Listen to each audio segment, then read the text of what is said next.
Jasmine Jackson glanced at the speedometer. 180 kilometers, it read.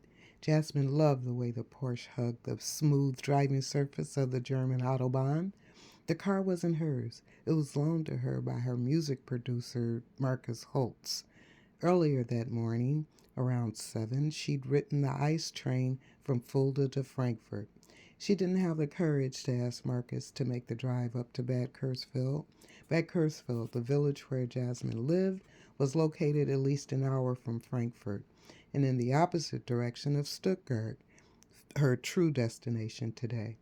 Jasmine knew it probably would have been easier for her to take the train from Fulda to Stuttgart, but Marcus owed her after their argument about contract renewal just 3 weeks before.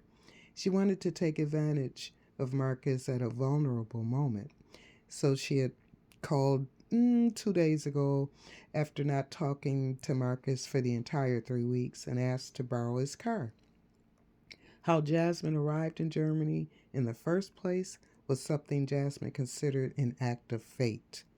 She had been browsing through the latest edition of Detroit's Metro Times singles ads. It wasn't that she was looking for a man or a woman. She had always been fascinated by the way straight and gay seekers of love would overtly state whatever their preferences were under the sheets. Maybe the entertainers wanted section had been there in all the other issues Jasmine had read through before, but this time the section caught her attention for some reason. Just as she was about to close the paper and put it under her bed, planning to discard it along with the small collection of other newspapers that were collecting there it was, right next to her thumbnail, and in big bold letters, wanted, black soul singer, male or female, for recording contract and possible residence in Europe. Please contact M. Holtz at Cape Studios, Saarlandstrasse 23, 36219, Frankfurt. When she first read the article, Jasmine was excited at the prospect of living in Paris, France, or Rome, Italy, and recording there. Then Jasmine read the article more carefully. Frankfurt? Frankfurt, Germany? As in Nazi Germany? She could remember debating the pros and cons of living in Germany with Persephone as her confidant. Jasmine at the time kept dwelling on the possibility that the whole thing was some type of international sex ring and they wanted some sisters in the mix. Persephone had added that M. Holtz could also be a mass murderer, but just too damn lazy to make the commute, and they both laughed. Leave it to Big Sister to find the humorous side to almost any situation. But what real future in music did Jasmine have in Detroit? As for the gospel community there, the Winans ruled. Jasmine had been in L.A. during the rise of their mighty musical dynasty. The closest she ever came to any of them was back when Persephone dragged Jasmine to a benefit concert the Winans held at the Fox Theater.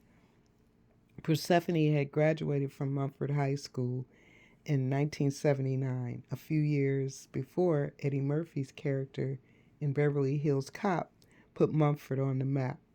Persephone had sung in Mumford's school choir in the alto section. Persephone had often bragged of how Miss Allen, their choir director, was going to enter the choir in the national championships in Washington, D.C. The choir did go on to win first place one year. Now Persephone bragged about the fact that BB and CC Winans were members of that Mumford choir just about every time a song of theirs was played on the radio. When she'd heard it, she'd point and say, "I went to school with them," always repeating it twice. Jasmine, at the age of 10, could remember attending one or two concerts that Mumford's choir would could would perform at different large venues around the Detroit area.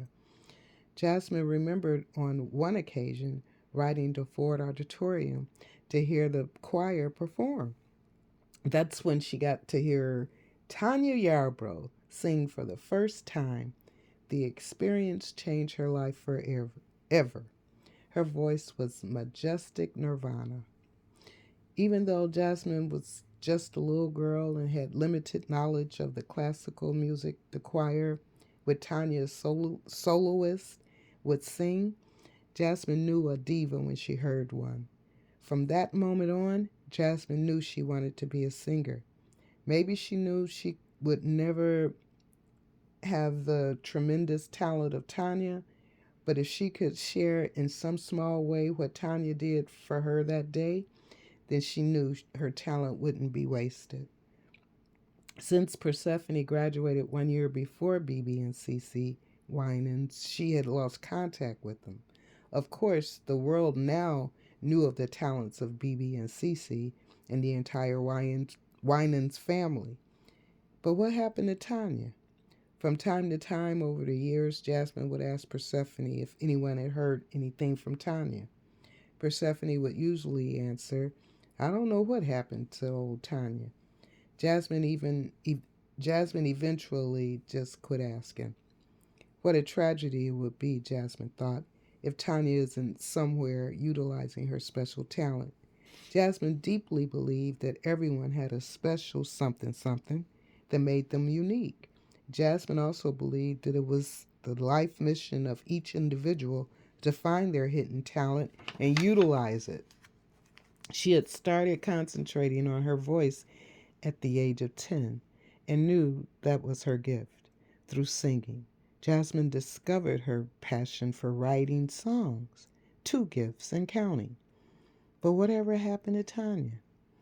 Jasmine decided to go for the opportunity in Germany and submitted her demo cassette, which consisted of two original songs she had written and recorded while still married to Kevin. She also included a black and white 8x10 headshot that she had taken and printed up the previous summer for just such an occasion. Within 7 weeks, Jasmine was on her way to Germany. She packed for an extended stay and let Marcus know that upon her arrival, after a few days at a small but decent hotel, but just outside of Frankfurt, Marcus moved her to Bad Kursville, a small village maybe 130 kilometers from Frankfurt. Marcus knew the landlord of the small studio-like apartment, an older Italian-German man by the name of Frido Ferra, or as Jasmine was secretly named him, the Funky Phantom, because of his strong body odor. Jasmine was soon set up in the sparsely furnished apartment with a tiny kitchen and a bathroom and began her stay in Germany. There were cultural adjustments to make right off. On shopping days, Jasmine had to remember that all banks were closed between the hours of 12:30 p.m. and 2 p.m. Of course, the ATM was available, but you needed a card, and the card she received from the Sparkasse Bank couldn't change dollars into marks, and she needed marks to shop in the German economy. As a minority to the 12th power in Deutschland, which every German informed her was the proper name of their country, she knew she would have to at least try to adjust to her new environment.